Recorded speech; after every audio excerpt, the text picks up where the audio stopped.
Alors, on sait que la question du renouvellement de la ville sur elle-même, c'est vraiment une des grandes questions qui se posent actuellement à tous les architectes. La transformation de bâtiments existants. On a d'ailleurs de belles opérations, un centre social à Drancy qui vient d'être livré, où on fait une extension bois sur un bâtiment des années 60, et un chantier en cours qui a été lauréat, en fait, qui est un projet lauréat de Réinventer Paris, qui est dans le 11e arrondissement, passage Saint-Pierre-Amelot, où on transforme tout un site qui était dédié à l'automobile en logement et locaux d'activité. Donc ça, c'est un beau chantier en cours.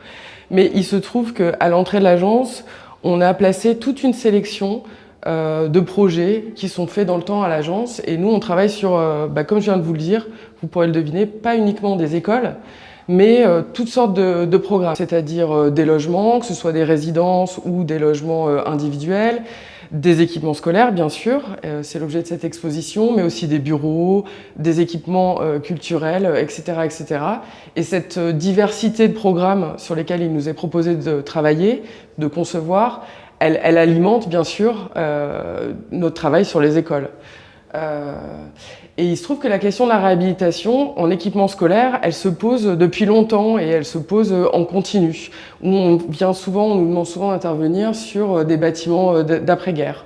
Et il y a notamment cette opération de collège à Créteil qui a été notre première réhabilitation en 2004, un lycée technique à Issy-les-Moulineaux, notre premier lycée. Le lycée Jacques Prévert à Longjumeau, qui est un bâtiment très intéressant des années 70, dans lequel on a pu retravailler toutes les relations fonctionnelles entre les différents espaces, faire une extension et ramener, par exemple, le végétal au cœur de l'établissement. À travers cette photo, là, on voit le hall qui s'articule autour d'un patio planté. Et dans l'exposition, vous trouverez un exemple de réhabilitation. Souvent, quand on intervient sur des bâtiments existants, on intervient sur des bâtiments d'après-guerre qui ont des structures assez répétitives, assez rationnelles. Et on se rend compte que pour retravailler ces bâtiments, il suffit d'intervention à minima pour redonner du bien-être, pour apaiser les espaces, proposer des nouveaux usages des espaces ludiques aux enfants. Et par exemple, dans ce projet de l'école élémentaire Épine-Guyon à Franconville, on vient créer un meuble alcôve entre le hall et la salle de motricité qui vient séparer de façon poreuse et ludique un espace de distribution, le hall, l'entrée du bâtiment, et une grande salle polyvalente qui devient le cœur de vie, l'espace de vie principal de l'établissement pour les enfants, pour les enseignants, pour les parents, pour tout le personnel de l'école. Et ces alcôves, elles viennent illustrer tout le travail de l'agence sur le mobilier dans les équipements scolaires, puisque dans ces petites voûtes, dans ces alcôves, les enfants ils peuvent venir s'installer, il y a du mobilier, il y a des coussins. Ce meuble alcôve, il intègre aussi des rangements, ce qui permet de libérer totalement la salle polyvalente et d'avoir un espace apaisé. Il laisse passer la lumière. C'est une frontière qui est poreuse, donc c'est aussi un gage d'autonomie pour les enfants, c'est-à-dire qu'on peut voir les enfants ils peuvent se sentir sécurisés et voir aussi les adultes, mais ils peuvent évoluer librement dans cet espace. Et ça, c'est une intervention qui n'est pas très importante, on vient y ajouter un puits de lumière qu'on vient percer dans la dalle existante, mais ces deux interventions, finalement, elles viennent totalement transformer l'appréhension, la vie du bâtiment. Et c'est ça qui est intéressant dans la réhabilitation. On a aussi des démolitions ponctuelles, souvent. Alors souvent, on crée des patios, notamment dans les bâtiments épais, plutôt des années 60-70, et on vient ramener des jardins au cœur du bâtiment, de la lumière naturelle, des jardins, de la ventilation naturelle.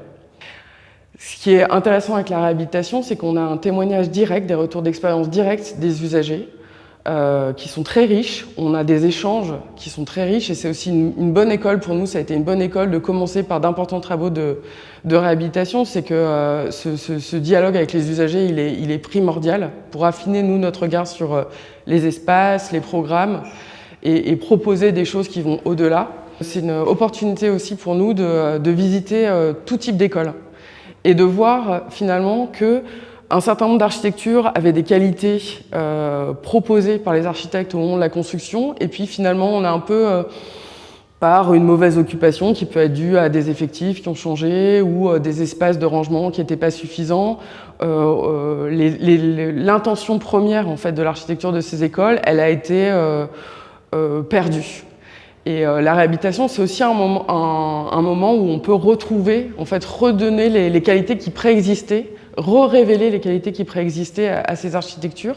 Et c'est aussi un bon enseignement parce que parfois, on y voit des qualités qu'on ne retrouve plus forcément dans des écoles contemporaines, par exemple, et qu'on peut nous reprendre dans nos projets neufs. Donc c'est bien, c'est une grande visite d'architecture, mais dans laquelle on voit la façon dont les bâtiments sont vraiment vécus, contrairement à un livre ou des photos d'architecture où on ne sait pas finalement comment les bâtiments ont été occupés. La réhabilitation, c'est aussi cette opportunité-là.